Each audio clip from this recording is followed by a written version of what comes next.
ನರೇಗಾಕ್ಕೆ ಇವ್ರು 40% ದುಡ್ಡೇ ಇಟ್ಟಿಲ್ಲ ಬಜೆಟ್ನಲ್ಲಿ.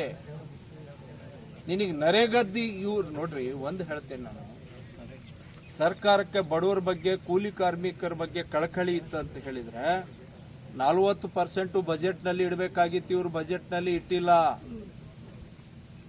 ನಾವು ನೀವು ಕೇಳ್ಬೋದು ನನಗೆ, ನೀವು ಯಾಕೆ ಅಸೆಂಬ್ಲಿಯಲ್ಲಿ ಮಾತಾಡಿಲ್ಲ? ಅಸೆಂಬ್ಲಿಯಲ್ಲಿ ನಾವೆಲ್ಲರೂ ಎದ್ದು ನಿಂತು ಮಾತಾಡಿದ್ವಿ. ಸ್ವಾಮಿ, ನರೇಗಾದಲ್ಲಿ ಬಜೆಟಿಗೆ ಏನು ಇಟ್ಟಿಲ್ಲಲ್ಲ ಅಂತ ಕೇಳಿದ್ರೆ ನಾವು ಮುಂದೆ ಇಡ್ತೀವಪ್ಪ, ನಾವೀಗ ಇಡಂಗಿಲ್ಲ. ಜನಕ್ಕೆ ಅರ್ಥ ಆಗ್ಬೇಕಲ್ಲ.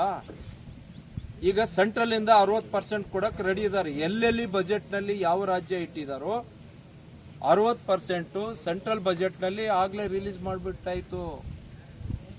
ಇವರು ಬಜೆಟ್ನಾಗೆ ಇಟ್ಟಿಲ್ಲ. 40% ಕೊಡಬೇಕಲ್ಲ, ಕೊಟ್ಟಿಲ್ಲ. ಇವರು ಏನು ಮಾಡಲಿಕ್ಕಿದೆ? ಈ ಪರಿಸ್ಥಿತಿ ಅದ.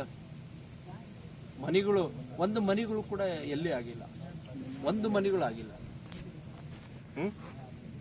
ಇವತ್ತು ನಾವು 3 ವರ್ಷ ಅವಧಿನಲ್ಲಿ ಸುಮಾರು ಒಂದು 600-700 ಕೋಟಿ ವೆಚ್ಚದಲ್ಲಿ ನಾವು ಡೆವಲಪ್ಮೆಂಟ್ಸ್ ಮಾಡಿದ್ದೀವಿ. ಇವೆಲ್ಲ DMF, KMRC, KKRDB, next central fund, ಅಮೃತ್ನಲ್ಲಿ, ಇವೆಲ್ಲ ಹಿಂಗಿದೆ. ಯಾಕಂತ ಹೇಳಿದರೆ ಅವರಿಗೆ ಸರ್ಕಾರ ಇತ್ತು, ಅಧಿಕಾರ ಇತ್ತಲ್ಲಪ್ಪ, ಏನೆಲ್ಲ ಮಾಡ್ಬೋದಾಗಿತ್ತು. ಗಂಗಾ ಕಲ್ಯಾಣ ಕೊಟ್ಟಿಲ್ಲ ಅಂತ ಹೇಳ್ತಾರಲ್ಲ, ಈ ಸರ್ಕಾರದಾಗ SC ST ದುಡ್ಡು ತೆಗ್ದಾರಲ್ಲ, ನಾಚಿಕೆ ಆಗ್ಬೇಕು ನಿನಗೆ, ಹೇಳವನಿಗೆ ಕೂಡ ಆಗ್ಬೇಕೋ ಇಲ್ಲೋ. ನಮ್ಮ ಅವಾಗಿನ ಸರ್ಕಾರ ಇತ್ತು, ಕೊಟ್ಟರು. ಈ ಸರ್ಕಾರದಾಗ ಏನಿದೆಯಪ್ಪ? ನಾನು 8ರಾಗ ಎಷ್ಟು ಕೊಟ್ಟಿನಿ ಗೊತ್ತಾ? ಒಂದೊಂದು ಹಳ್ಳಿಗೆ 40-50 ಗಂಗಾ ಕಲ್ಯಾಣ ಕೊಟ್ಟಿದ್ದೆ. ಆ ಗಂಗಾ ಕಲ್ಯಾಣ ಯೋಜನೆಯಲ್ಲಿ 50,000 ರೂಪಾಯಿ ಡಿಮ್ಯಾಂಡ್ ಅಂತ ಹೇಳಿದ್ದಾರೆ. ಒಬ್ಬನನ್ನ ತೋರಿಸ್ಬಿಡ್ಲಿ, ಪ್ರೂಫ್ ಕೊಡ್ಬೇಕು, ಸುಮ್ಮನೆ ಮಾತಾಡಿದ್ರೆ. ಇನ್ನೊಂದು ಹೇಳ, ಅವರಿಗೆ ಅದು ಅಭ್ಯಾಸ ಆಗಿರತ್ತೆ ಇಸ್ಕೊಂಡು ತಿಂದೆಲ್ಲ. ಅದು ಯಾರು ಇಸ್ಕೊಂಡು ತಿಂದಿರ್ತಾರ ನೋಡು, ಅವ್ರಿಗೆ ಕಾಡ್ತಾ ಇರತ್ತಂತದು.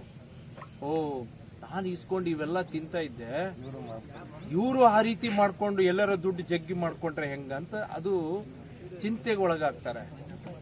ಬಟ್ ನಾನು ಆ ಲಜ್ಜೆಗೆಟ್ ಕೆಲಸ ಮಾಡಲ್ಲ. ರೈತರ್ರಿ ಅವರು, ಬಡವರು, ಅವ್ರ ಹತ್ರ ಹಿಂಗ ನಿನಗೆ ನಮಗೆ ಓಟ್ ಹಾಕಿದವ್ರ ಹತ್ರ ಯಾವನನ್ನ ಕೈ ತಾಸ್ತಾನ? ಲಜ್ಜೆಗೆಟ್ಟದವ್ರು ಮಾಡ್ತಾರ ಕೆಲಸ.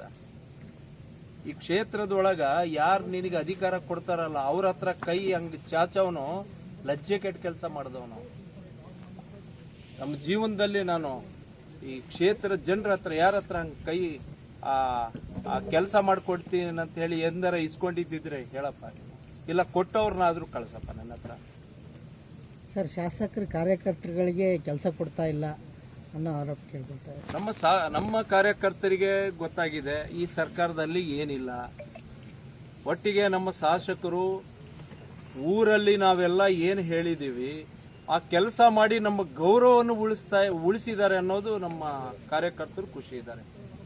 ಆತನಂಗೆ ನಮ್ಮ ಕಾರ್ಯಕರ್ತರು ಎಲ್ಲರೂ ಕೆಲಸ ಮಾಡಿ 100 ಕೋಟಿ ಲಪಟಾಯಿಸಿದ್ದಾರೆ ಅಂತ ಹೇಳ್ಯಾರಲ್ಲ, ಅಂಥ ಕಾರ್ಯಕರ್ತರು ನಮ್ಮಲ್ಲಿ ಇಲ್ಲ. ಪ್ರಾಮಾಣಿಕವಾಗಿ ಬದುಕುವಂಥ ಕಾರ್ಯಕರ್ತರು, ಮುಖಂಡರುಗಳು ಇದ್ದಾರೆ ನಮ್ಮ ಊರು. ಆಮೇಲೆ ಸಾರ್ವಜನಿಕವಾಗಿ ಕೆಲಸ ಆದರೆ ಸಾಕು ಅನ್ನೋರು ನಮ್ಮವರು. ಯಾರು ನಾನು ವೈಯಕ್ತಿಕ ನಾನು ಒಂದು ದಿನಕ್ಕೆ ಶ್ರೀಮಂತ ಆಗಬೇಕನ್ನುವಂಥ ಕಾರ್ಯಕರ್ತರು, ಲೀಡ್ರು ನಮ್ಮಲ್ಲಿ ಇಲ್ಲ.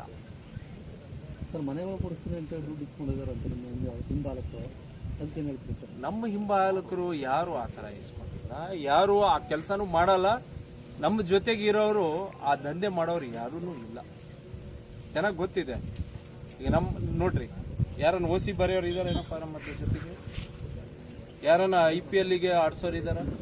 ನಂಬರ್ 2 ಚಟುವಟಿಕೆ ಮಾಡೋರು ಅಕ್ಕಪಕ್ಕ ಹಿಂದೆ ಮುಂದೆ ಎಲ್ಲ ದೂರ 1 ಕಿಲೋಮೀಟರ್ ದೂರನೂ ಇಲ್ಲ.